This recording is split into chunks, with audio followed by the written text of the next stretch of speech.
14 ఏళ్ల తర్వాత ప్రభుత్వం అవార్డులు ప్రకటించడంతో సినీ ప్రముఖులు హర్షం వ్యక్తం చేస్తున్నారు. అయితే తెలంగాణ ప్రభుత్వం ప్రకటించిన గద్దర్ అవార్డుల్లో అందరినీ ఆకర్షిస్తోన్న అంశం 2024లో పుష్ప 2 చిత్రానికి గాను ఉత్తమ నటునిగా అల్లు అర్జున్‌కి అవార్డు ప్రకటించడం. ఎందుకంటే పుష్ప 2 రిలీజ్ సమయంలో జరిగిన పరిణామాలు సినీ ఇండస్ట్రీ ఇంకా మరిచిపోలేదు. రిలీజ్ ముందు రోజు సంధ్యా థియేటర్ వద్ద ప్రీమియర్ షో సందర్భంగా జరిగిన తొక్కిసలాటలతో రేవతి అనే మహిళ చనిపోవడం, ఆమె కుమారుడు ఆస్పత్రి పాలు కావడం అందరినీ కలిచివేసింది. దీనిపై పెద్ద ఎత్తున ఆరోపణలు రావడంతో తెలంగాణ పోలీసులు అల్లు అర్జున్ని అరెస్ట్ చేసి జైలుకు పంపారు. అయితే 24 గంటల్లోనే ఆయన బెయిల్పై బయటికి రావడంతో ఆ వెంటనే సినీ ప్రముఖులంతా బన్నీ ఇంటికి వెళ్లి పరామర్శించారు.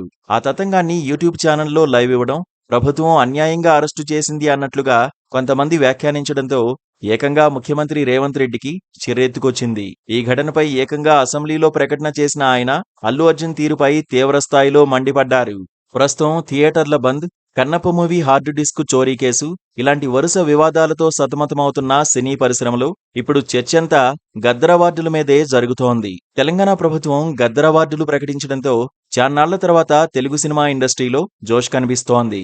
ఒక ఈవెంట్లో రేవంత్ రెడ్డి పేరు మర్చిపోయినందుకే బన్నీని అరెస్ట్ చేశారని ఫ్యాన్స్ ఆరోపించారు. ఇప్పుడు రేవంత్ రెడ్డి ప్రభుత్వం ప్రకటించిన గద్దర్ అవార్డుల్లో పుష్ప 2 సినిమాకు గాను అల్లు అర్జున్‌కి ఉత్తమ నటుడి అవార్డు ప్రకటించడం అందరికీ ఆశ్చర్యం కలిగించింది. రేవంత్ రెడ్డికి అల్లు అర్జున్‌పై పగలేదని తెలుస్తోందని కామెంట్స్ పెడుతున్నారు.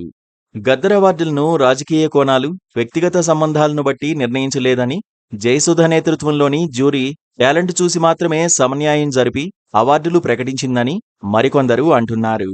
Please subscribe to Please subscribe to KTV Telugu. KTV Telugu. KTV Telugu. KTV Telugu channel.